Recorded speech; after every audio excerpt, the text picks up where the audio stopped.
Well, welcome to the Middlesex Moments radio show. I'm Dr. Anna Wasesha, president of Middlesex Community College. And today my guest is my perennial guest when it comes to baseball season, and that's Steve Krevisky, who teaches mathematics here at the college and often uses baseball as a way to engage college students in thinking about the utility of math. It's very, very useful, as you know, from statistics to the combinations and permutations idea to randomness, which is a really interesting theory, I think. So welcome, Steve. And we're starting out the 27 baseball season. I don't know anything about it, except I hope the Twins and the Cardinals win. It would be nice to see them in the World Series. But the probability of that is probably very, very low, right? Based on what they've been doing the last couple of years. So what do you know about the 2017 season? Well, Anna, first of all, thanks for having me on the show again. It's always nice to do this because for us baseball nuts, and including in the Society for American Baseball Research, or SABR, we could do this stuff all day. I've been following some aspects of spring training, although I don't worry too much about the records, wins and losses, because lots of times in spring training, you have rookies and people trying to hang on, and you have a lot of what's called split squad games. One group plays a game in one location, another group plays a location somewhere else. So you're not really going to see the regular lineup until this last week of spring training. I was following also the off-season moves like the Red Sox trading for Chris Sale, Edwin Encarnacion, the Toronto Slugger, going to Cleveland, and the Yankees trying to build with younger players. So in front of us we have a couple of these preseason magazines which make projections for the season. You don't always know what's going to happen, but yes, in terms of your good point about probability, will the favorites such as the Cubs and Indians who met in the series last year be able to win again?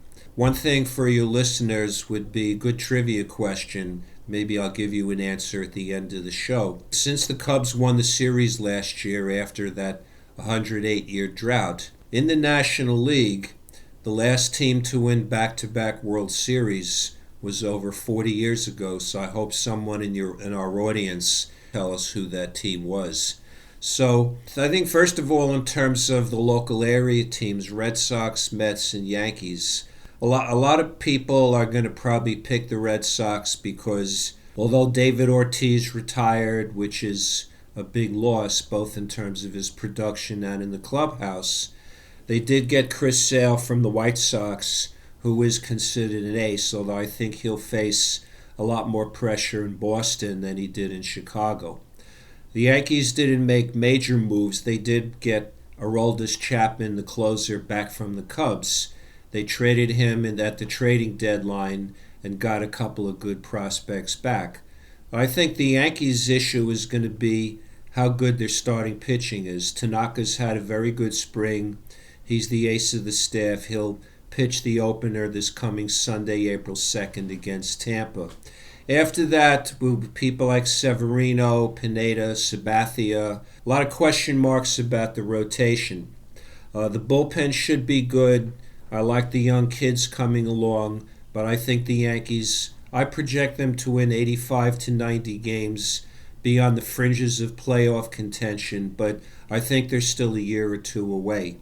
I think the Red Sox, with a young core of Betts, Bogarts, Jackie Bradley Jr. and Pedroia and others, I think will have a strong offense. I have question marks about their bullpen. And will Porcello be as good as he was last year when he won the Cy Young? And Price's elbow is a question mark. As for the Mets, because there are Met fans, believe it or not, a lot of my lady friends' grandkids like the Mets, so we sort of tease each other. The Mets will ride, like the Yankees, on their pitching. That some of the listeners know about a lot of people like Syndergaard, DeGrom, Matt Harvey. Will the young pitchers hold up? I'm not sure about the bullpen. They did re-sign Cespedes, so hopefully their offense will be good. And as for your Cardinals and Twins, to talk about President Dana's two teams, the Cardinals had an off year last year. partly because the Cubs won 103 games. But what I also saw about the Cardinals, and also the magazines mentioned it, it seemed like they became more of a free-swinging team, that they hit a lot of home runs, but there were questions about their plate discipline, which I think they have to address. I think they will be able to narrow the gap with the Cubs this year, but Matt Holliday went to the Yankees on a one-year contract. Wainwright is back, although I'm not sure he's the ace of the staff anymore. Michael Wacha was hurt, so the Cardinals have to sort of regroup. The Twins have a lot of issues, and Dozier was very good last year. Mauer's kind of slowing down. At one point, he was one of the premier players in the game. He won those batting titles. The Twins had some very good teams. So the prognosis for the Twins, especially in the Central Division with Cleveland and Detroit and maybe others, could be very difficult. I think the Cardinals will be a playoff contender again, so maybe that's of some reassurance. It's a little bit anyway. Okay, we have to take a break. When we come back, we'll be talking about baseball again. We'll be right back after this message. Well, we're back, and it's the Middlesex Moments Radio Show's annual baseball start of the season discussion with Steve Krevisky. And before the break, we were talking about the various players and all these different teams, including my own old home team, the Twins and the Cardinals. I lived in St. Louis and in St. Paul. But, let's talk for a moment about where do these players come from? Like, baseball is an odd varsity sport at colleges and universities because it comes at the end of the spring, right? It's a spring sport. In Minnesota, we had baseball and softball varsity athletics, and sometimes the teams would actually have to travel to the south part of Minnesota to get onto an open field because there was still snow. Yeah. So it was kind of a weak sister in the varsity world. So are the coaches and the managers, do they go, or maybe managers don't recruit, but do they go to the colleges and spot people, or are you mostly working with farm teams? Is that how do you get to be a professional baseball player? I guess what's the long track? Excellent question, Anna. In the old days before the modern technology of today, you had scouts who would travel to different parts of the country. They'd maybe get tips about certain players who they would sign if they liked what they saw. So, for instance, when Yankee scout Paul Critchell saw Lou Gehrig in the 20s, who played for Columbia and also played in the minor leagues up here in Hartford for a while, that was a pretty special thing. Now, sometimes what would happen was you'd go somewhere like Mickey Mantle, of course, from Oklahoma, was a special player, and I grew up with those Yankees as an aside. But sometimes the scout might look at one player, and then maybe somebody else actually turned out to be the one they really wanted to sign. So the scouts would travel for miles and miles, maybe visit high school games, Legion games, stuff like that, and sign somebody upon their recommendation to the home club. And then starting back in about 100 years ago into the 20s and 30s, you had the advent of the farm system. In the old days, they were like classified A, B, C, D, which now it's AAA, AA, single A, and rookie league, stuff like that. So if a player was signed, maybe they played high school ball and there weren't that many college players 100 years ago, they'd start in the lower level of the minors, work their way up if they were successful. One of the things that if a player had to contend with, let's say if they were on the Cardinals, who had a very big and strong farm system back in the day, your path could have been blocked by somebody else, in the sense that, let's say, if some of the listeners remember Stan Musial, for instance, one of the greats. Musial played first base and also outfield. So if you were playing the same position as Musial, then your path could be blocked because of someone that good ahead of you. So, in fact, related to that was that our SABR meeting on Saturday, we had a panel commemorating Jeff Bagwell, who just got into the Hall of Fame, who came up with the Red Sox, and he played at Xavier and University of Hartford. And so the Red Sox traded him to Houston in 1990, partly because they thought at the time that with Bagwell at third base at the time, they thought he was being blocked by other people like Tim Naring and Scott Cooper, although Bagwell ended up surpassing them. But with Houston, he moved to first base. So sometimes a position change might take care of that block. So similarly with the Yankees, who had a strong farm system built by Ed Barrow and others back in the 20s, you could face the same problem that you could be really good, but sometimes you have to be in the right place at the right time. Later on, related to what you said earlier about Minnesota, more players have come out of college. And of course, the southern and western schools, with the weather they have, could play 70, 80 games a year. So most likely, for the most part, teams that win the College World Series are going to come from those schools. Although there are some teams up in this area who've occasionally had good baseball teams. Yale, St. John's, University of Maine come to mind in terms of players who've made the major leagues from those schools. But you're very correct about the climate. So that's probably why a lot of teams historically trained in southern places with the warmer weather. So the path for a player, depending upon if they had high school experience or more recently college experience, can be difficult. They could be really good, but you have to be in the right place at the right time. There's also a matter, I think, of how does an organization look at developing young players. That the Red Sox, I think, have done a very good job with that.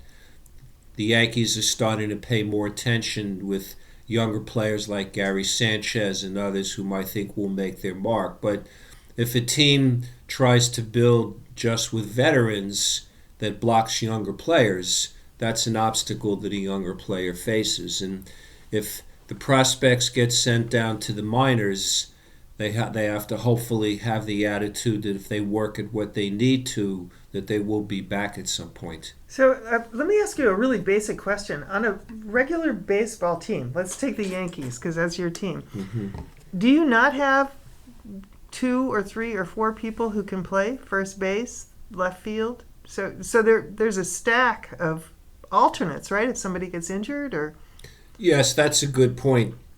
You have to have depth because injuries are a part of the game in any sport. Last year, for instance, Greg Bird, who's a left-handed hitting first baseman who had a good September in 15, got hurt and he couldn't play all of last year. So with Teixeira coming to the end of his career and retiring at the end of 16, then the Yankees had to figure that you needed backup. Bird has had a very good spring from what I've read about it and heard about it. But yes, you do have to have depth. And lots of times if you have somebody who can play multiple positions, like Rob Refsnyder, who's probably not really a big star, but could make himself very valuable because he could play almost anywhere. And there are players historically who've been like that. Tony Phillips of the Tigers, Cesar Tovar of your Twins going way back. So multi-position players create a versatility for themselves. Also, if up the middle, if somebody can play second and short, that's valuable. Someone like Starlin Castro, or somebody who can play all the outfield positions, that definitely helps. Absolutely. Let's talk about Tanaka. You said Tanaka. Was he born in Japan? Yes, he's a Japanese pitcher. He pitched over there for many years, and it seems like there have been a lot of bidding wars for a number of Japanese players. Tanaka pitched once a week in Japan, so when he came here, since you normally have 5-man rotations, so you're pitching every 5th day, that was an adjustment for him, plus he developed some elbow problems. So you hope to have a strong rotation, because even with the emphasis on the bullpen, you don't want to tire your bullpen out. So Tanaka had this spring training streak of some 18 and change consecutive scoreless innings. So if all goes well, since he's going to start opening day, and if he stays healthy, at least, which is a big if, of course, the Yankees do have somebody to count on. But you have to have you have to have depth, including relating to your earlier question, people in the minor leagues who are developing their craft, and the Yankees do have some young pitchers waiting in the wings, although they might not be ready this year. So you hope that you've got people to come up and fill the void as needed. Exactly. Well, one last question before we go to a break. Is there ever anything in professional baseball that's like an audition, an open call, where people can voluntarily go to a team and say, I would like to try out? Yeah, I think teams historically have had tryouts. Like, for instance, I remember reading about Phil Rizzuto, the Yankee shortstop of the 40s and 50s, trying out, I think, for the Dodgers, and the then manager Casey Stengel, before he came to the Yankees, thought Rizzuto was too small. Although later on, Stengel managed Rizzuto with the 5-in-a-row champion Yankees.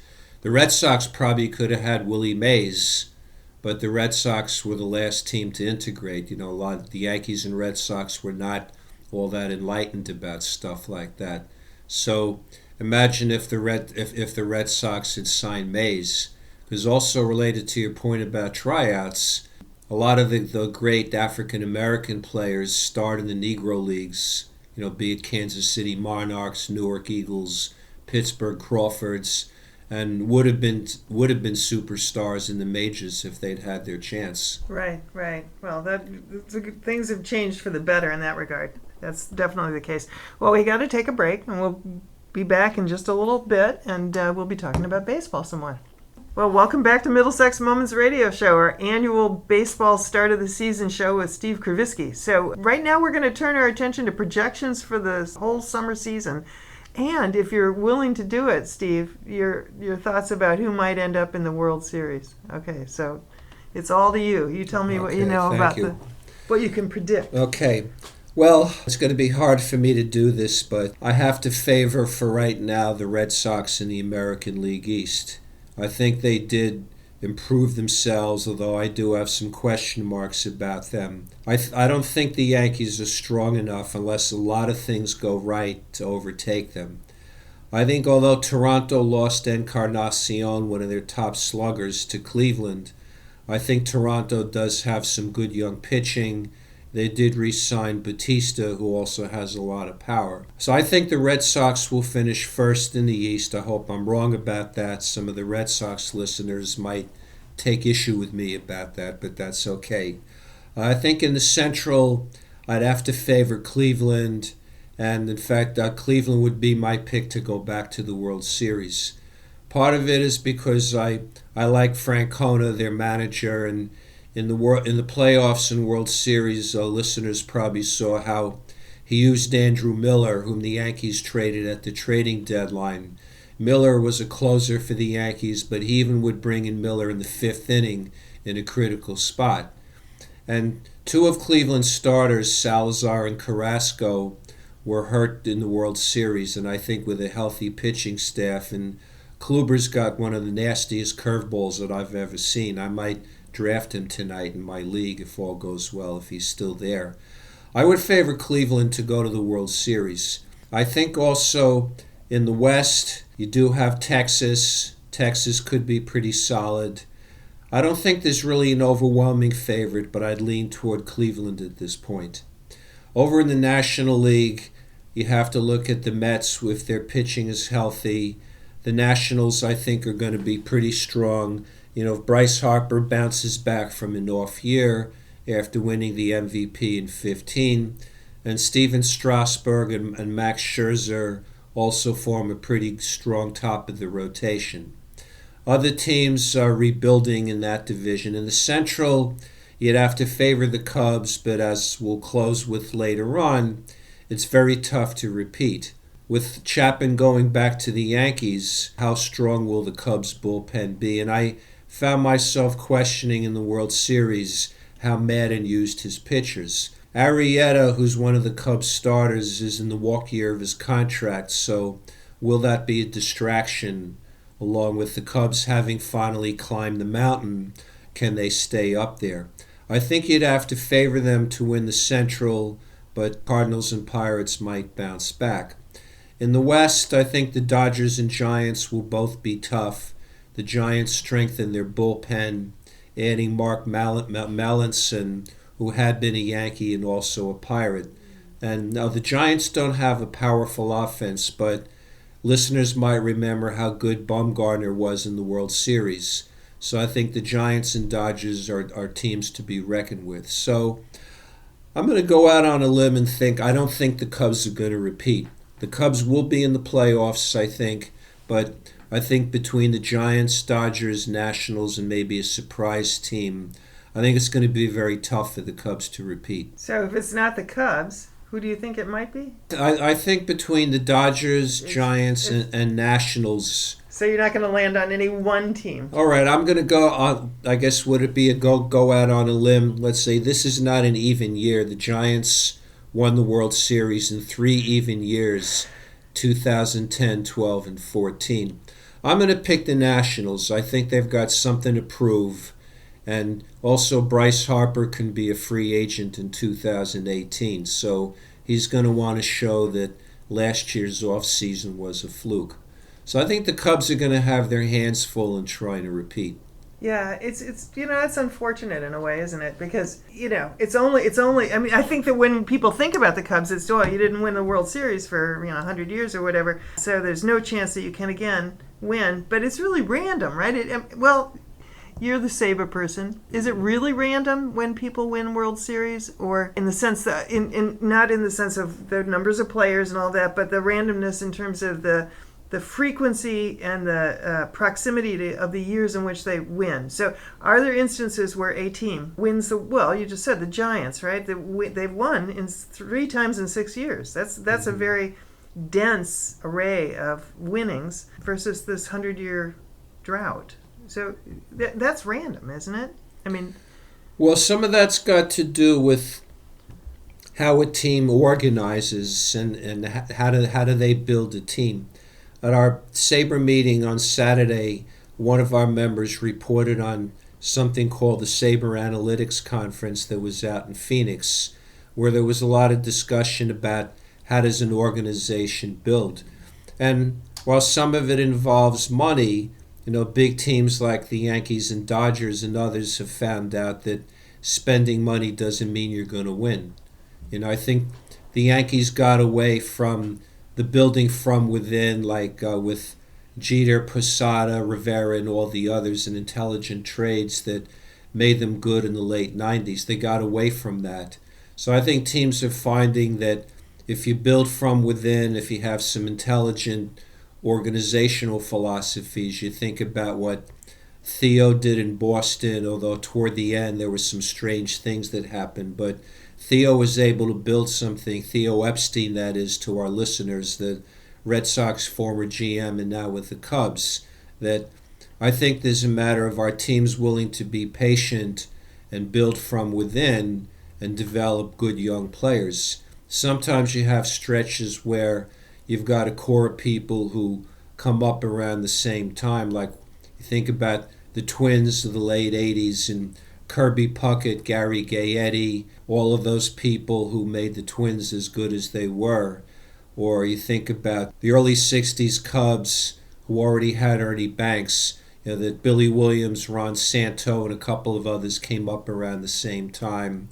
Or the late 50s Giants, once they left New York, that Orlando Cepeda, Willie McCovey were rookies of the years in consecutive seasons. So I think an organization has to be willing to build and not just go for the quick fix. So the winning is really a reflection on the manager. Would you say that? Partly the manager, yes, but also on how the general manager and the front office builds a team. So some teams just don't have a lot of resources, but take the Pirates, who were competitors of the Cubs and Cardinals in the NL Central. They had a losing stretch of about 20 years.